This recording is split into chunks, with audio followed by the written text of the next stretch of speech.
This audio presentation of Neville Goddard's God is Light is brought to you by audioenlightenment.com. Copyright 2012, all rights reserved.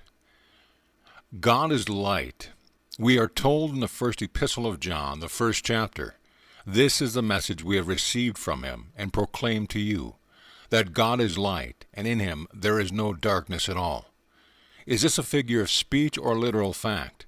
I am telling you from experience, it is a literal fact, for God is light. There are three very firm statements made in Scripture defining God. God is light, God is love, and God is spirit. John tells us here that God is light, a light in which there is no darkness. Now try to follow me closely. The final gift to man is God himself, and God is a revealer. Man's knowledge of himself is based on his knowledge of the revealer. Scripture records what is said of the revealer. As he awakens in you, read Scripture carefully, and you will discover to what extent God has revealed himself to you. Jesus makes this statement, I am the light of the world. He who follows me will not walk in darkness, but will have the light of life. He is a light that lightens every man as he enters the world. Is this really true? Back in 1926, when I was 21, I was visiting a friend in Larchmont, New York. He was a manager of a private club where several hundred boys and girls were gathered to dance. I did not join the group but retired early, turned on the nightlight, and began to read a book. The next thing I knew, the sun was up. The light was still burning and the open book was laying on my chest. I knew from the page number that I had not read more than a page or two before I fell into a deep, deep trance, because the book had not been disturbed during a long period of maybe 10 or 12 hours. I woke to find myself cataleptic. My body seemed frozen, yet I was conscious of having returned from knowing myself to be an infinite sea of vibrant, liquid, living light. There was nothing but myself. I was the light of the universe, and nothing, not one being, existed outside of me. No planet, no sun, no moon, only an infinite sea of light, and I the light of the world. So I can say from experience, I am the light of the world. When God awakens within you, and he will, you too will know you are he who is the light of the world. And if God is light, then you must be God. After this revelation happens in you, every claim made in Scripture concerning God will begin to unfold from within. Just like a tree in blossom, you will know that God is love, for you will stand in the presence of infinite love, embrace and become one with that body. I am human, I am man, and yet I know I am infinite love. Since my embrace I have no other feeling but the body of love that embraced me. While I am here talking with you now, I am wearing but a small portion of myself, just a spark of immensity of my own fiery being. I know from experience that I help and teach more when I am asleep than when I am awake. For now when I sleep I pass beyond the world of dream into a world of spirit waking. I know from the thought, the imagining, the vision I have received from many of you, that they are fiery darts shot from my own fiery self. That same being of love is waking within us all, and when we wake, for an interval you become the new lamp of the world. But your light is not here. It is beyond the world of dream, for here, he who knows he is the light of the world is always rejected. He came to his own, and his own received him not. Even his own brothers did not believe in him. On this level, it is always the same story. But when God awakens in you, you know who you are. And when the world calls you asleep, you are beyond the world of dream. Having entered the world of spirit waking, and from your fiery being you shoot your darts into the minds of those that you want to stir, to accept your message of salvation. Now let me share with you this wonderful experience which was shared with me. In this lady's dream, I was standing in the center of a raised platform, surrounded by many rows of people, all deformed in various ways. As I instructed them, one by one they were healed. Then they rose and departed. Noticing a Madonna made of marble or stone nearby, she saw it become animated and danced for joy as the words I spoke so thrilled her. Then a few weeks ago she had this dream. In it I was a doctor in a hospital which had no surgery or drugs. Everyone simply came to me and was cured. Then she made this statement, "It is my hope that such a hospital can be here." May I tell her, no, it is not here on this level at all. This is a world of educated darkness where you and I, infinite beings as we are, entered for a purpose, and only a very small part of immortal self entered. That's what we see here. You are an infinite being, for you are God. Everyone is God, but here we are just a spark of the immensity of our own fiery being. And because ultimately we are one, when one awakens and passes beyond the world of dreams, he fires his arrows into the minds of all to stir them, to set that spark ablaze so that everything said of Jesus Christ, or God personified in Scripture, will be experienced. When it happens to you, you don't need a new Bible or any credit on this level at all. You ask for no recognition. It was not granted then and is not granted now. Even Scripture tells us that even his own brothers did not believe him. He came to his own people, and they received him not. He was in the world, and the world was made through him, and the world knew him not. That is the story. So much is said of light in Scripture. He lights every man that comes into the world, because without his spark one could not breathe or live. God actually became us, that we could become God, who is awakening and unfolding in all. One day you will know that you are all light, then all love, and finally all spirit. No mortal eyes will ever see you, for although your birth from above does not appear in this world, the witnesses to the event are mortal. To see the sign of your birth, but they cannot see you because you are spirit. Talking about you as though you were not present, they speak of you in the most incredible terms, saying, "How can he have a baby?" Yet you take the sign in your arms and embrace it in the most endearing manner. That is a sign of your spiritual birth, revealing yet another definition that God is spirit. Knowing that God is love and light, when your spiritual birth appears, you will have experienced the three definitions of God. Then, still finding yourself confined to this little teeny portion of yourself, you will teach and help others in this world. Ask for no acclaim, no recognition, nothing. Just simply teach it. And night after night as you fall asleep, you will pass beyond the world of dreams. And from the world of spirit waking, you will shoot your fiery arrows into the mind of those who follow you. You will stir them, and they will awaken as you have been awakened. At some time in your life you heard the story, and as you slept in the world of dreams, someone who knew God from experience shot an arrow into your mind, and your spirit became a flame, and God awoke in you. It is the same being, for there is no race in God, no sect, no color. It's just God, and he is light. We speak of darkness and light, yet is darkness a thing, or is it the absence of a thing? Is the hole in a sock a thing, or is it the absence of a portion of the sock? I am speaking of actual light, vibrant, living, pulsating light, which hasn't a thing to do with the pigment of skin. I wear all garments, black, yellow, pink, and red. I am not greater in one garment than I am in another. In Christ there is no Greek, no Jew, no bond, no free, no male, no female. God is one in all, and he awakens in all. And when he does, everything claimed of Jesus Christ is experienced. One day, having played the central part, you too will close your eyes and leave this world. Having shot your arrows well, those who heard and believed you will awaken. They may forget you in time, that doesn't really matter, for the eternal story is recorded in the gospel. Your name may not be recorded there, but it is recorded in eternity, for your true identity is God himself.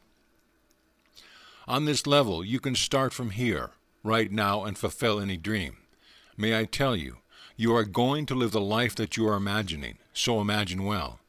Imagine the most glorious thing in the world, and no matter how wonderful it is, may I tell you, it is nothing compared to the being that you really are. Nothing in this world can come close to the being you really are. This world of Caesar is only a teeny section of your infinite being. But while you are here, dream nobly. Dream lovely dreams, for you can realize everything if you are willing to imagine that you have them now.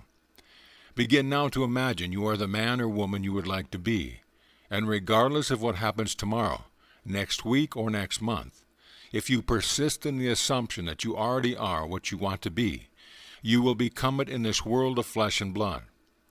Everything here will vanish, yes, but why not test your creative power?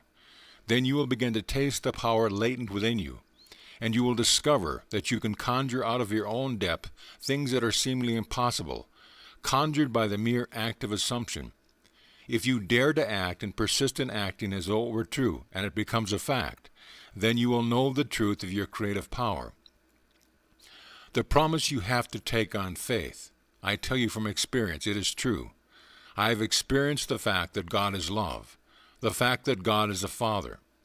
Who would have thought that one born in 1905, and my friend who hears tonight in 1911, with no social, intellectual, or financial background, would experience the fact that we are God the Father, that God's Son David, who have decreed, I will tell of the decree of the Lord. He said unto me, Thou art my Son, today I have begotten thee, is our Son.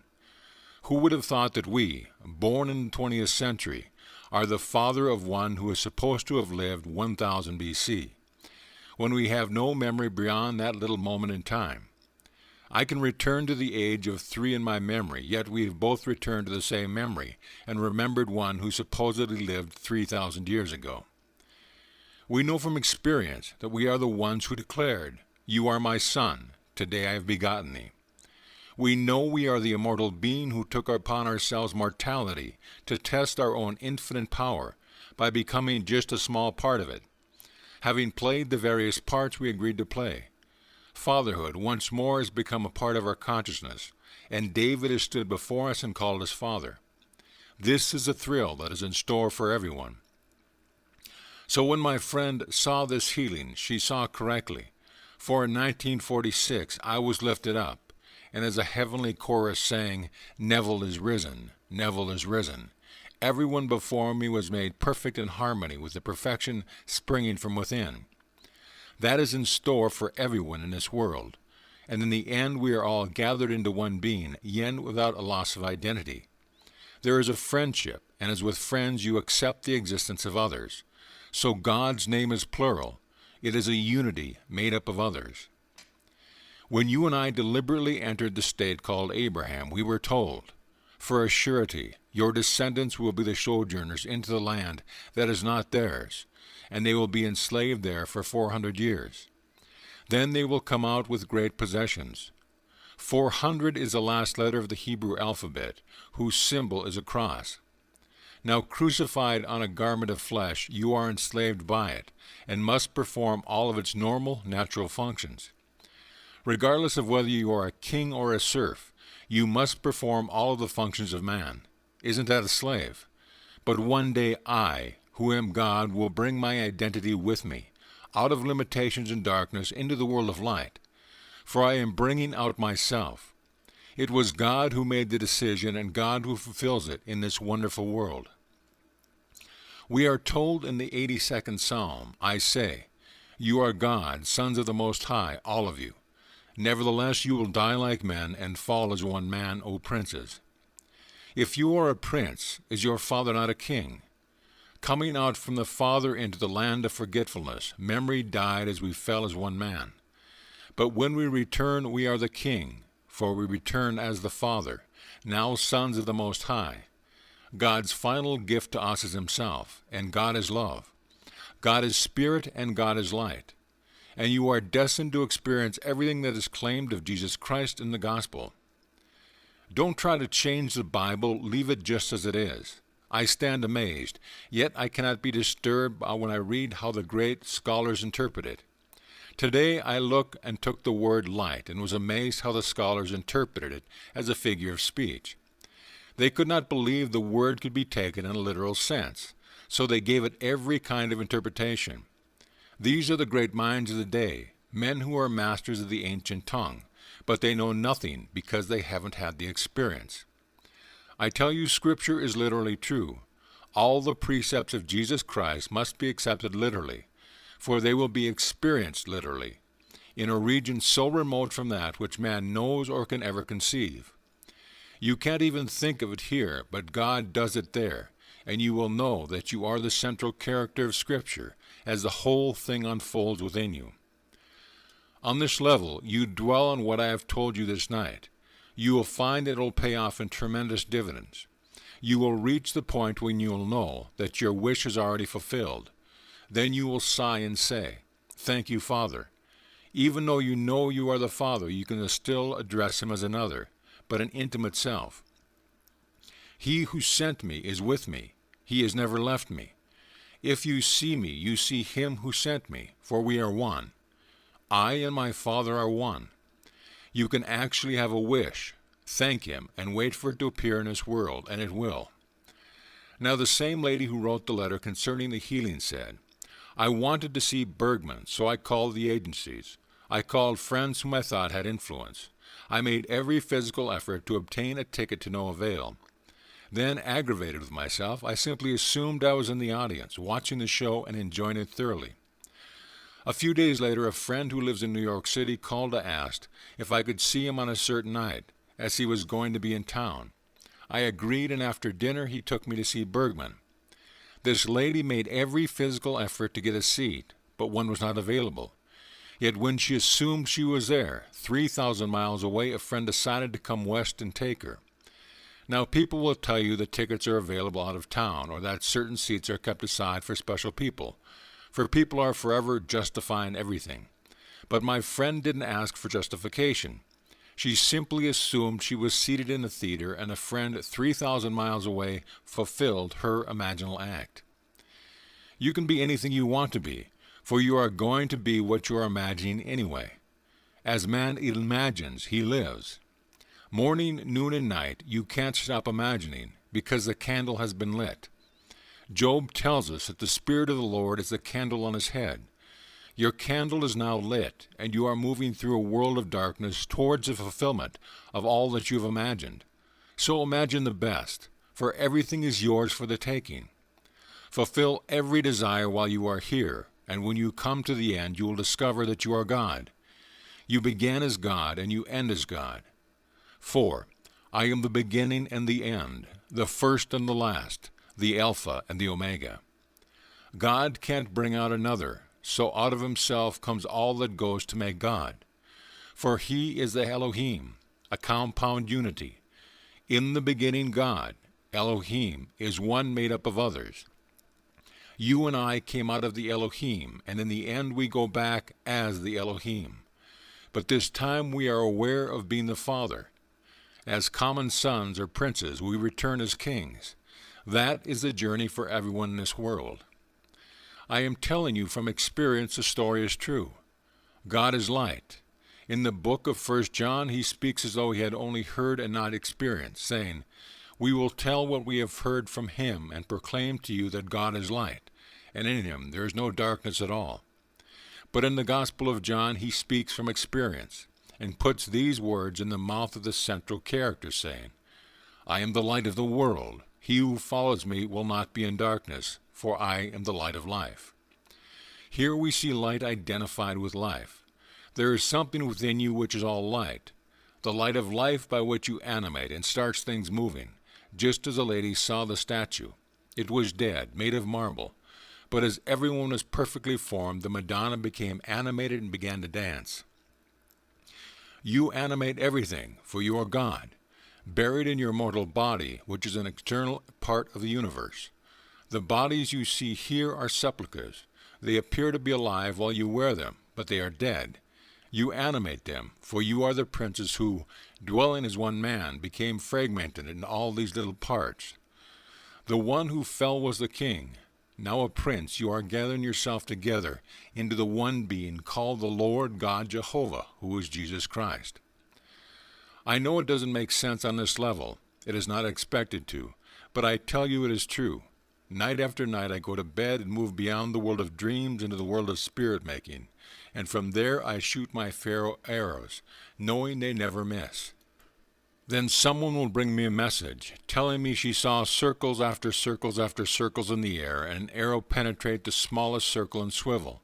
She brought back an image, for that is exactly what happens. The arrow never misses its target. The message always penetrates and sets aflame that which is already there. So I tell you, your imaginings, your dreams, your visions are fiery arrows shot by a being who is all light. Now, let us go into the silence.